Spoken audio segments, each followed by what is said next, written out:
Hello guys, magandang araw. It's me again, Teacher Lovell. Ngayong araw, magdi-discuss po tayo ng solving quadratic equation using the quadratic formula. So ito po, 2x squared plus 3x equals 27. Ito po yung given natin.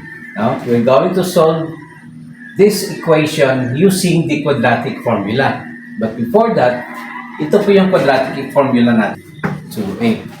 Notice na yung ating equation po ay hindi nasa standard form. So, ang gagawin natin, we are going to make this equation into standard form.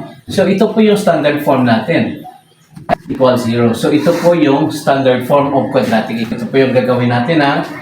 Ito po, ililipat or ito-transpose lang po natin sa loob. So, this will become 2x squared plus 3x. So from positive 27, transpose, magiging negative 27 na po ito, then equals 0. This is now our equation which is in the standard form na. Katulad na po sila. Now, kung titingnan natin, ang yung A dito, ito po yung katumbas ng 2. Okay? So this is our A. Kumbaga, ito lang po yung positive 2. And then, yung B naman po natin, ito po yung B. So, dito po siya. So, this is our B. Kumbaga, then our C, this one, ito po yung constant term. So, sabay po yung negative 27. So, this is our C. So, para makuha po natin yung A, B, at C at mailipat po natin sa ating equation. So, yan po. Ito po yung gagawin natin. So, kumbaga, yung A natin is 2. Ito po.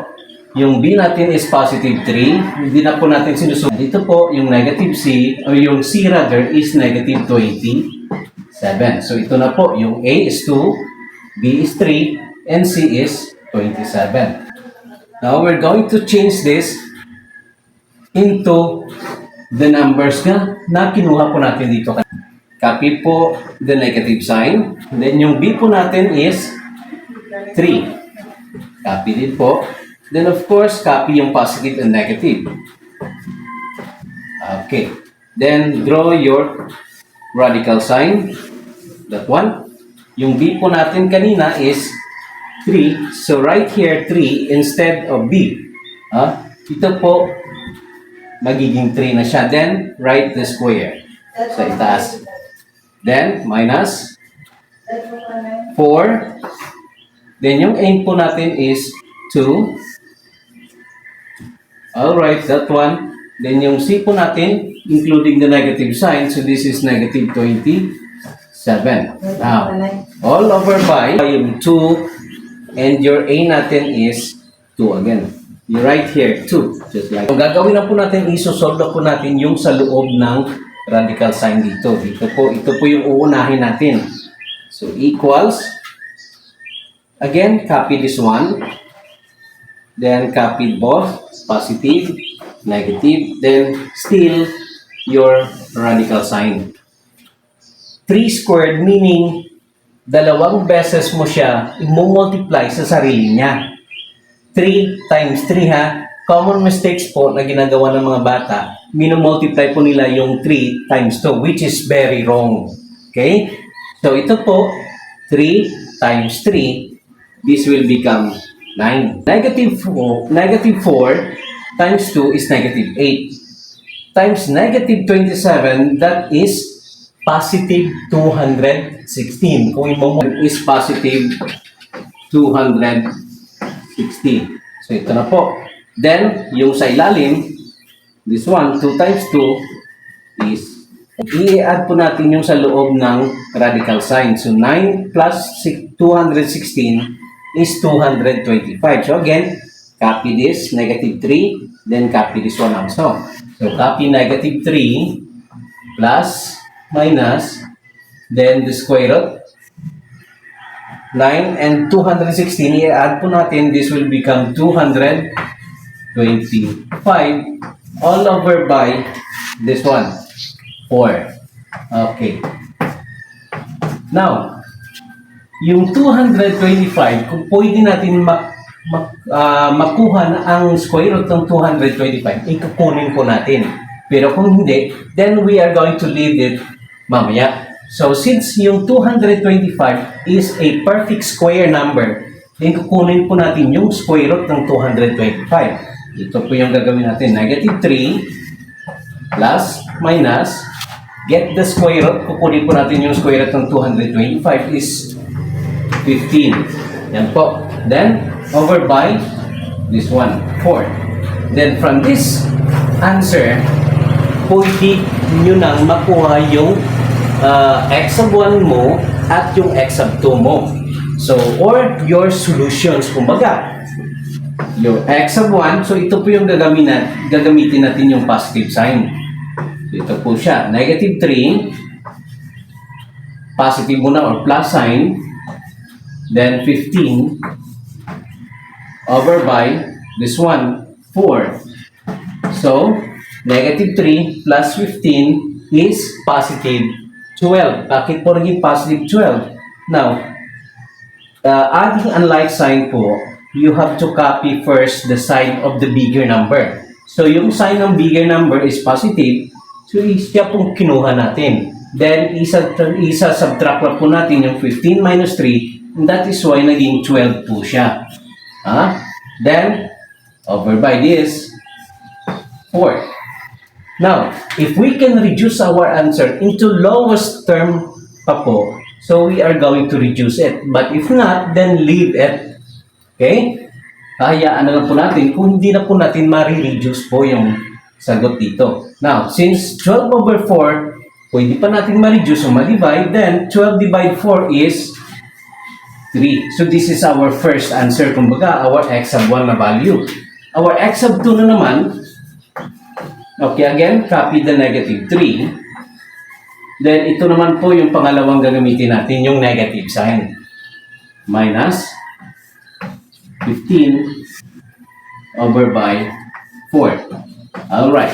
Now, negative 3, negative 15, just simply copy the sign, negative, then add the two numbers. So, yan po yung mga rules. Subtracting unlike and like sign. So, just in this case, you are going to copy the sign. One of it, this is negative, then add the two numbers. So, 3 and 15 is 18. Then, over by 4. Now, this time, kung i-divide po natin sila, mayroon pong remainder. So, ang gagawin po natin, since ma-reduce natin ito into lowest term, then i-reduce po natin. Pero kung hindi na, then leave as your answer. Since 18 over 4, ma-reduce natin ito lowest term, divide this by 2 and divide this by 2. Of course, kung ano yung na-divide mo dito, yun po yung gagamitin mo rin dito, mag-divide. So, divide by 2 is negative 9. Divide by 2 is 4. So, this is now your second answer. Okay. Maraming salamat po sa panunood sa ating. Hello guys, dito naman po tayo ngayon. Welcome to my channel, Teacher Lovell. So, this is our topic for today na i-discuss po natin ngayon. So, ito po siya. So, ito po yung magiging given natin. 7x equals negative x squared plus 4. So, ito po siya. Now, according to the standard form of quadratic equation, ito po yung our first term or our quadratic term, it should be positive always. Then, kasunod po ng linear term and the constant term. Now, basing on our equation, basing on our example number 2. So, ito po, hindi po naka-standard form yung ating equation. So, ang gagawin po natin, ito po ay gagawin natin standard katulad dito. Gagawin po natin dito, just copy the 7x. Okay? Ito po yung quadratic term. Of course, para maging positive ito, ililipat po natin siya sa unahan ni positive 7x. So, pag inilipatan po natin, this is now positive sign. So, paglipat, magiging positive x squared na po siya. Wala na po yung negative. Okay? Then, kasabay pong ilipat yung positive 4 dito sa kay 7. So, from positive, magiging negative 4 po siya. Okay. So, yan na po. Then, equals 0. This is now magkatulad na siya ang dalawa. So, now, write your quadratic formula. Move all over by 2a.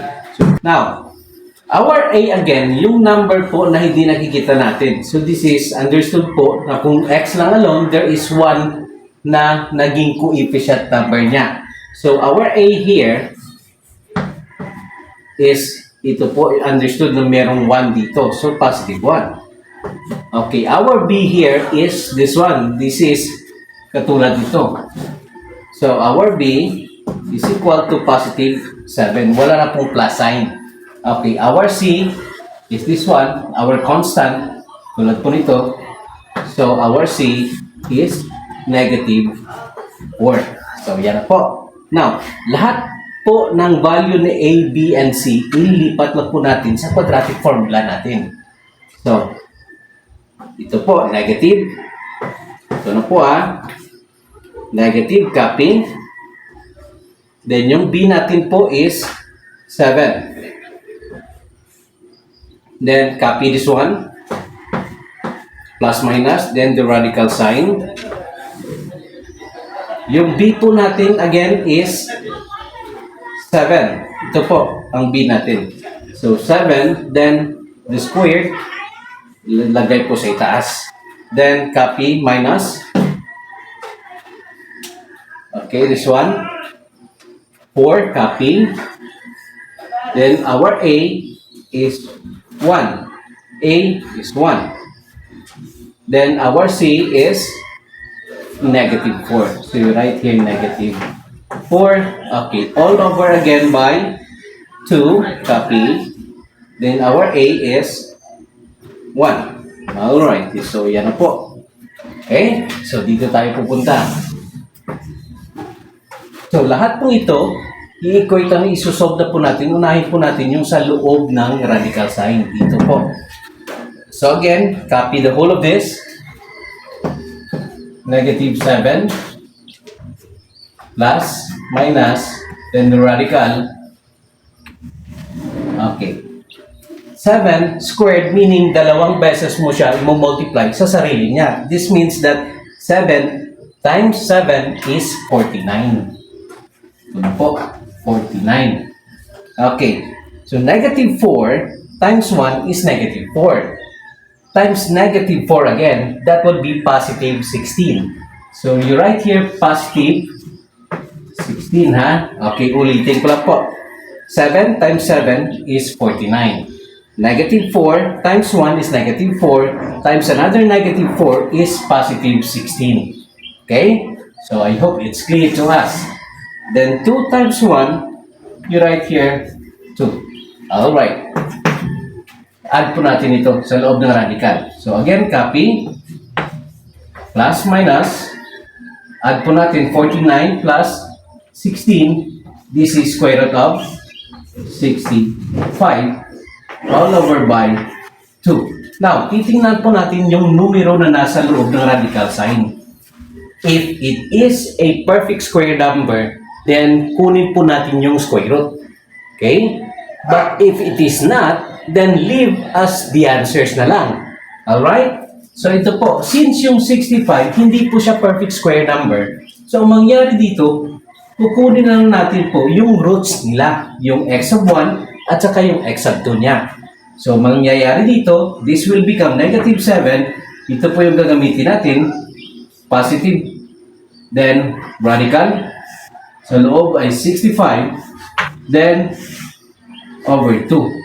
Ito po since hindi na po natin mai-add yung radical at saka yung whole number, then leave this first as your first answer. Ito na po yung x of 1 mo. Okay? So yung x of 2, negative 7, copy again. Then ito naman po yung gagamitin natin yung negative. Negative, then the radical, 65 over by 2. Ganon din po, hindi na po natin mai-add. So, ito na po yung mga answer natin. Salamat po. Huwag po kalimutan mag-subscribe, mag-like at mag-share ng ating video. And please hit the notification bell so that updated po tayo sa mga video natin. Yun lang po at salamat!